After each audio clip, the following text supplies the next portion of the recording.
Afava, senhor presidente, todos os escrúpulos de consciência. Eu gosto muito do nome Martim. Na França pode ser Martin e nos Estados Unidos, Martin. Declaro promulgada o documento da liberdade, da dignidade, da democracia, da justiça social do Brasil. A vitória será nossa! Que Deus nos ajude, que isto se cumpra. Eu disse Chicó e João Grilo. Ele disse, como é que vão traduzir isso? Eu disse, eu sei lá, rapaz. Eu sou escritor brasileiro. Se os outros gostarem, eu acho ótimo. Tempos, combates pela história. Passado e presente neste podcast. Recentemente, a derrubada de um prédio antigo suscitou um debate muito interessante aqui na nossa cidade de Montes Claros, situada no norte de Minas Gerais. Esse prédio em questão ficava no centro da cidade e memorialistas, historiadores, arquitetos se viram envolvidos em uma polêmica. Por que Montes Claros muitas vezes não consegue ser um espaço que preserva a sua memória? Porque temos demolido tanto os patrimônios que fazem parte da nossa história. E por falar em polêmica, recentemente a nossa cidade se envolveu em mais uma. Aqui nessas ruínas tínhamos um antigo casarão que pertenceu a um empresário famoso da cidade e que também constituía parte da memória de Montes Claros, bem situada no coração da metrópole. O Tempos Podcast, que já discutiu esse tema do patrimônio lá no nosso episódio 2, inclusive esse episódio está disponível, é só você clicar lá na sua plataforma de podcast favorita e ouvir. Voltamos a debater sobre essa temática, mais uma vez, dialogando com quem entende do assunto. Fiquem ligados nesse nosso episódio, no qual a gente trocou uma ideia com a arquiteta Ingrid Moura. Ingrid Moura tem formação em arquitetura e urbanismo, além de ser graduada em artes visuais pela Unimontes. Moradora de Montes Claros por quase 20 anos, reside atualmente na cidade de Diamantina, onde trabalha na área de arquitetura patrimonial e histórica. Possui um ateliê de arte, o Inarte, especializado em quadros com fotos antigas e atua também como design digital e web design. Então, Ina, quais as características predominantes na arquitetura do centro de Moc? O que você espera ver quando você passa lá pelo centro? O que você gosta de admirar do ponto de vista arquitetônico? Bom, Chica, acho que a arquitetura de Montes Claros ela vai seguir uma linha arquitetônica, né? Então, quando a gente está ali nas mediações da Praça da Matriz, na própria praça é onde a gente encontra o marco zero da cidade, o ponto zero que o Arraial das Formigas iniciou. Tem até uma parte da placa que realmente tem um símbolozinho escrito Marco Zero. A partir disso, a gente vai encontrar muitos, no redor daquela praça, a arquitetura do estilo colonial. Então, são casarões mais simples, de 2 andares. Muitos daqueles casarões são aquele tipo que você vai encontrar no Corredor Cultural, bem atrás da Praça da Matriz. A formação inicial nesse centro de Montes Claros, muitas estão nas proximidades da praça. Então, tem muitas edificações antigas, não só perto da Praça da Matriz, que é o ponto zero, mas também perto de outras praças, né? A Praça de Esporte, a da Catedral, a Doutor Carlos e naquelas ruas paralelas. Então, há a existência dos casarões mais antigos no estilo colonial, mas também a gente encontra estilo neocolonial, neoclássico, estilo eclético, arte déco, e também algumas influências que chegaram a partir da arquitetura ferroviária, com a chegada da linha férrea em Montes Claros. Então, isso foi um impacto que trouxe uma arquitetura completamente diferente para a cidade, que foi ali em meados de 1926 que chega a linha férrea. E também a gente encontra muitas influências da arquitetura moderna no centro.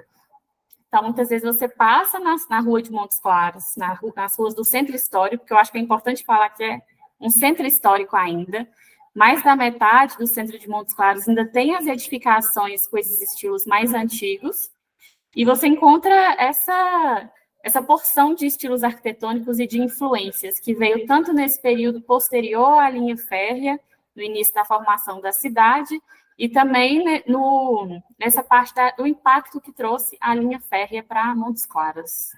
Então tem uma miscelânea de coisas, é bem híbrida, né? Tem. E também a arquitetura atual, né? A arquitetura contemporânea, que são os novos prédios, as últimas construções. E em relação à preservação desses patrimônios ou desses prédios, essas edificações mais antigas, Como que tem sido esse tipo de política pública em Montes Claros? Bom, na questão pública, existem diversos instrumentos que podem auxiliar a preservação, né? Então, Montes Claros, ele tem diversos bens que são inventariados e alguns bens que são tombados. E também há políticas relacionadas ao plano diretor, que vai gerar algumas diretrizes de uso e ocupação de determinadas áreas. Então, quando a gente tem, por exemplo, lá em Montes Claros, tem a lista dos bens inventariados. O inventário, ele é um instrumento que ele vai procurar registrar em forma de documentação a história daquele imóvel, fazer registros fotográficos, quem morou lá, mas o inventário, ele não necessariamente ele vai gerar um mecanismo de proteção, em que vai ter uma atuação da lei que pode impedir a demolição. Então, o inventário ele vai ser só uma documentação daquele imóvel registrando sua importância. É mais caráter de registro mesmo, né? Isso. Existe também como outro instrumento ligado ao patrimônio material, que é o tombamento, né? Então, você pode ter um tombamento na instância tanto federal, ligado a análises do IPHAN, estadual com o IEFA, e municipal, que é ligado à prefeitura. Então, lá em Montes Claros também existe algumas edificações no centro, que elas têm um tombamento, têm proteção e que atuam diretrizes de preservação, né? Por exemplo, o conjunto da Praça da Matriz, ele tem um tombamento. Então, toda aquela área vai ser influenciada para proteger os bens daquele local. Estou entendendo. Ina, recentemente a gente acompanhou aí a polêmica que tomou conta também das redes sociais, que gira em torno da demolição, né? Foi destruído, né? O prédio, me corrija se eu estiver errado, era um antigo hotel? Isso, antigo Hotel São José. Isso. E aí, o que poderia ter sido feito? Por que há essa mobilização por parte dos arquitetos? Sim. Essa demolição poderia ter sido evitada? O que você traz de análise para nós? Bom, o Hotel São José, para mim, foi uma perca gigantesca no centro de Montes Claros. E a gente vai ter 3 tipos de percas aí quando a gente fala de uma demolição de um bem de importância patrimonial. Então, você vai ter uma perca do aspecto físico, que é as técnicas construtivas, o estilo, todas aquelas influências por trás daquela edificação, né? Acho que outro aspecto que gerou muito impacto é por conta da alteração da paisagem urbana. Então, esse hotel, se não me engano, ele é de 1937. Então, ele já estava muito consolidado na paisagem urbana. Era uma edificação muito alta, né? Então, todo mundo que parava naquele sinal ali onde é que ele ficava, via aquela edificação, e hoje você tem um impacto do vazio que se abriu naquela área, né? Então, a gente tem uma perca patrimonial muito grande. E outro fator que, para mim, é muito importante é a perca da memória. Então, quantas pessoas que já estiveram naquele hotel na infância, e que passavam na frente do hotel e contavam a história, eu tive nesse hotel, ele era desse jeito. Então, os registros das memórias das pessoas que estiveram lá, isso gera muito impacto. É uma documentação da história de Montes Claros, sabe? Que é difundida de uma forma muito orgânica. Então, um exemplo disso seria, imagine se esse hotel ele tivesse sido demolido, na verdade, em 1960. Com certeza, parte da história dele, das pessoas que passaram por lá e recontaram aqueles momentos para outras pessoas, já teria sido perdido. Então, a pessoa lá em 1980, ela já não ia nem lembrar onde que era realmente o hotel, sabe? Já ia se perder na paisagem. E poderia ter sido evitado, né? Eu acho que se tivesse instrumentos que poderiam gerar o tombamento daquele local, com certeza teria sido evitado. A gente também tem a transferência de uso, se não me engano, que chama, que o proprietário ele tem o direito de demolir, né, caso não tenha a proteção, mas também pode ser negociada essa transferência de uso do lote. Então, ele pode receber uma outra área para ele fazer o uso que ele deseja, visando preservar aquele patrimônio, sabe? Então, poderia ter sido evitado, e com certeza foi uma perca gigantesca, né? Eu também lamentei demais, porque assim como você, sou um admirador do centro da cidade, e é por isso que a gente está discutindo isso aqui no podcast, né? A ideia de que um espaço que, como você disse, tinha muitas vivências, traduzia muitas memórias, e quando a gente apaga isso, se perde também um pouco do nosso passado, a gente deixa de conhecer a nossa história, né?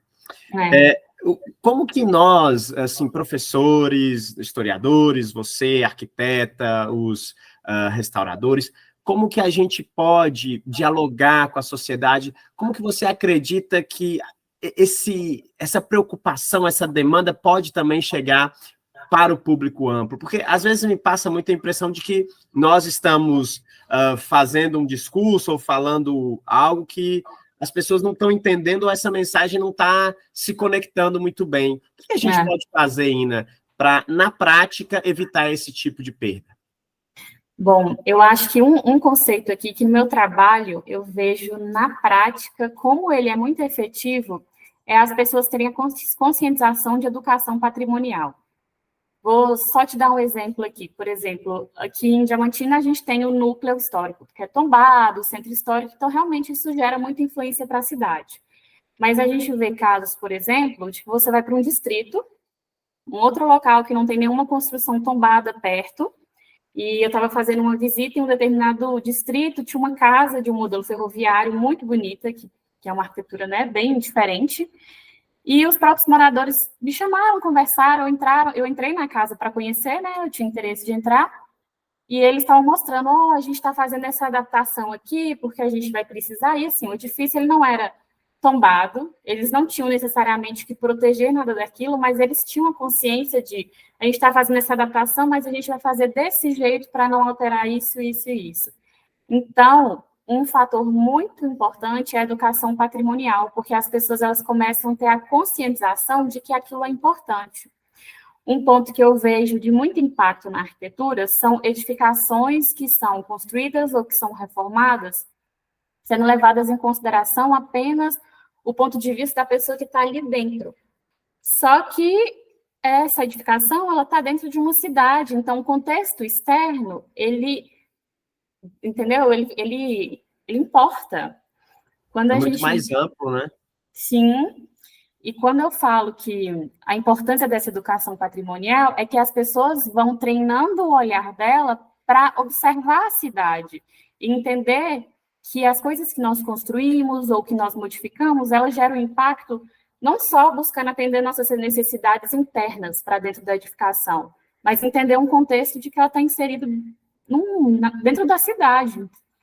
E assim, quando eu falo do Centro de Montes Claros, ele ainda ser histórico, mesmo com as percas recentes que a gente tem no centro, né, dessas demolições que aconteceram, ainda é um centro histórico, só que é possível, as pessoas têm que treinar mais o olhar para conseguir observar esse centro histórico, e infelizmente muitas edificações antigas, hoje estão tampadas com placas, com letreiros gigantescos. Esse problema da poluição visual, né?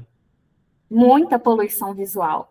Então, às vezes, se as pessoas diminuíssem a poluição visual naquela área e abrisse mais o prédio a ser visto, as pessoas iam conseguir observar a potência que o Centro de Montes Claros tem como centro histórico e entender a importância da permanência daquela fachada e do impacto visual que isso tem, sabe? Então, existem muitos quarteirões em Montes Claros, você vê um quarteirão inteiro de casas de estilo neocolonial, só que você precisa olhar de cima, assim, para conseguir enxergar.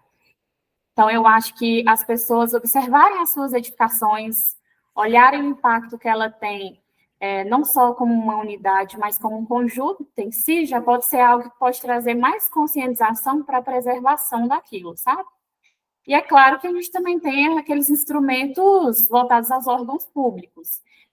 Aumentar a quantidade de inventários relacionados às edificações do Centro de Montes Claros, vai ser possível a gente conseguir cada vez mais registros e pegar números de edificações que têm a importância arquitetônica naquele local, sabe? Porque às vezes a gente vê uma ali que é importante ou uma ali que é importante, mas se você documenta tudo, vai ter uma grande porção de edificações que tem importância ali, sabe? E elas ainda existem. Muito legal.